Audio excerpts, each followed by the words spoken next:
Oy, kamusta po? Kamusta sa ating mga ka-reels? Tara, samahan nyo akong magluto ng burger steak.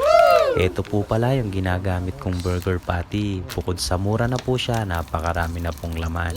Pirituhin lang po natin magkabilang side at kapag nag-golden brown na po, hanguin na po natin yan.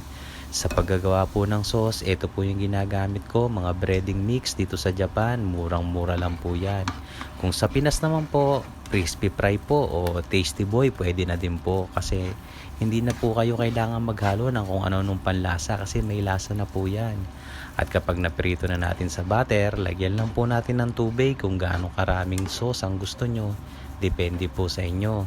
Lagyan natin ng konting sili para may anghang, paminta para may kaunting kagat. Haluin lang po natin yan para magsama-sama yung ating mga ricado at ang panghuli, pang balance po sa lasa, asukal po para medyo manamis-namis. Syempre, lagyan po natin ng konting mixed vegetable para may twist at para medyo malinamnam ng kaunti. At kapag luto na po yung ating mixed vegetable, ilagay na po natin yung pinirito natin na burger patty. Hahaluin lang po natin yan at lulutuin pa natin ng ilang minuto.